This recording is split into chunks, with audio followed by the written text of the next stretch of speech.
الحمد للہ وحدہ والصلاة والسلام علی من لا نبی بعدہ اما بعد۔ میرے محترم و مکرم حضرات سامعین کرام، رمضان کریم کی آمد ہے، اور رمضان کریم کہ جس میں اللہ تبارک و تعالیٰ کی خاص رحمتوں، عنایتوں اور مغفرتوں کا نزول ہوتا ہے، جس میں اللہ تبارک و تعالیٰ اپنے بندوں پر خاص کرم فرماتے ہیں۔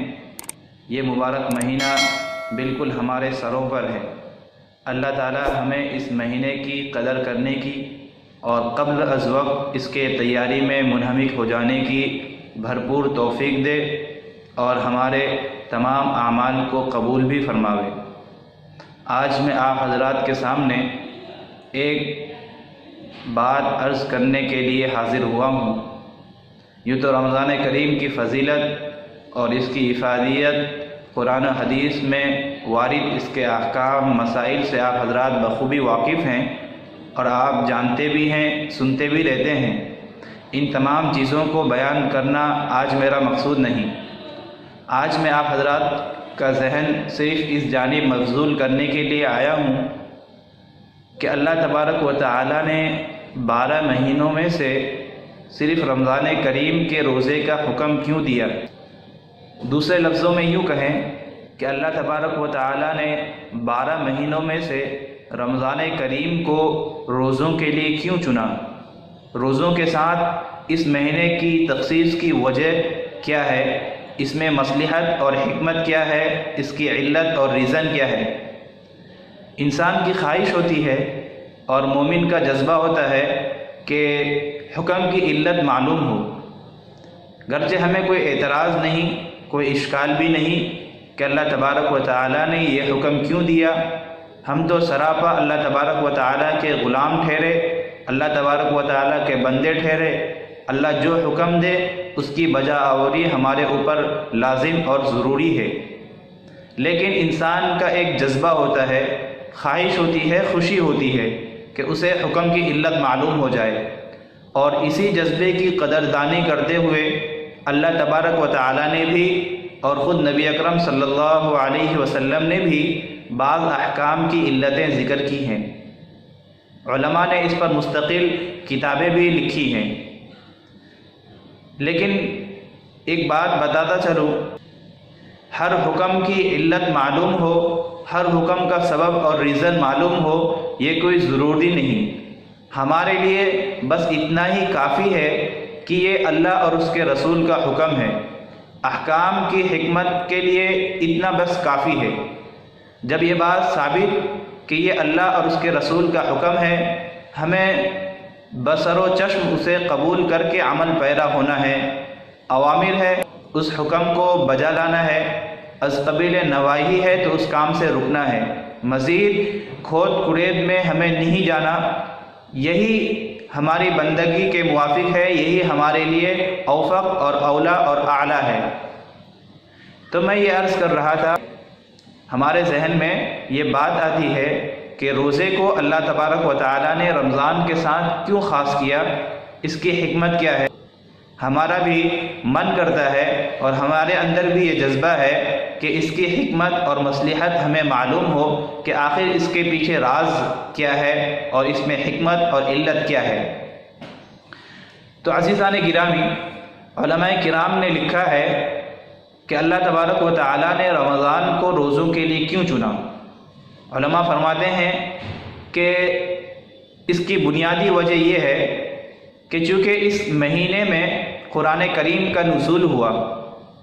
قرآن کریم کہ جو اللہ تبارک و تعالیٰ کی صفت ہے، اللہ تبارک و تعالیٰ کا کلام ہے، نبی علیہ الصلاۃ والسلام کا زندہ معجزہ ہے۔ وہ قرآن کہ جو ہدایت کا سرچشمہ ہے، جس کی عظمت اور جس کی برکت ناقابل بیان ہے، اس قرآن کریم کا نزول اس مہینے میں ہوا۔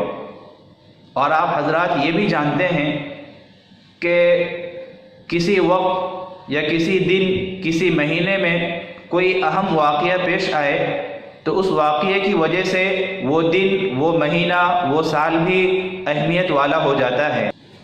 اس مہینے میں یہ ایک اہم واقعہ پیش آیا، یعنی نزول قرآن کا۔ اس واقعے کی بنا پر یہ مہینہ بھی عظمت والا اور اہمیت والا بن گیا۔ اس کی بنا پر اس مہینے کی عظمت اور بڑھ گئی۔ اللہ تبارک و تعالیٰ نے قرآن کریم میں فرمایا ہے، شہر رمضان الذی انزل فیہ القرآن، کہ رمضان کا مہینہ کہ جس میں قرآن کریم کا نزول ہوا۔ جی ہاں، قرآن کریم کا نزول اس مہینے میں ہوا۔ اور قرآن کیا ہے؟ تو اسی آیت میں اللہ تبارک و تعالیٰ نے قرآن کریم کی 3 صفتوں کا پے در پے ذکر کیا ہے۔ اللہ فرماتے ہیں کہ اس کی پہلی صفت ہے ھدی للناس، یہ ساری انسانیت کے لیے ہدایت کا ذریعہ ہے، پوری امت کے لیے، تمام لوگوں کے لیے اس میں ہدایت ہے۔ دوسری صفت کہ اس میں واضح دلیلیں ہیں، واضح اور بے غبار دلیلیں۔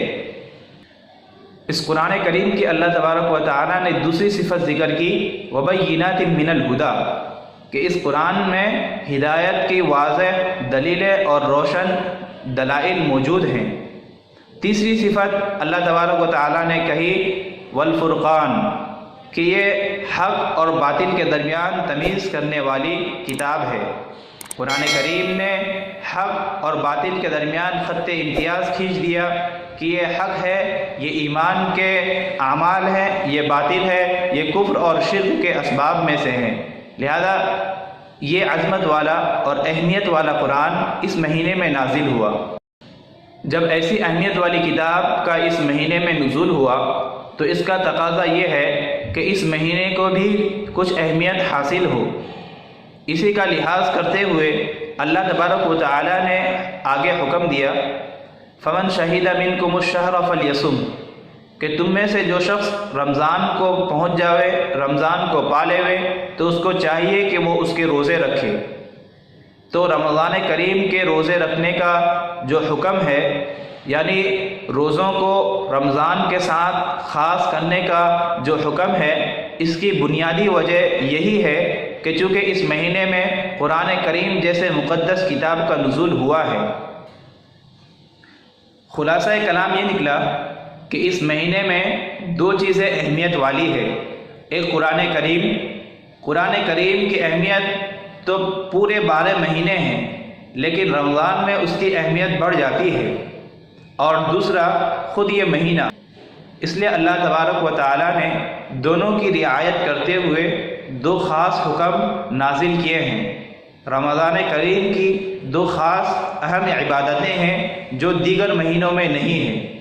ایک ہے دن کا روزہ اور نمبر 2 رات کی تراویح۔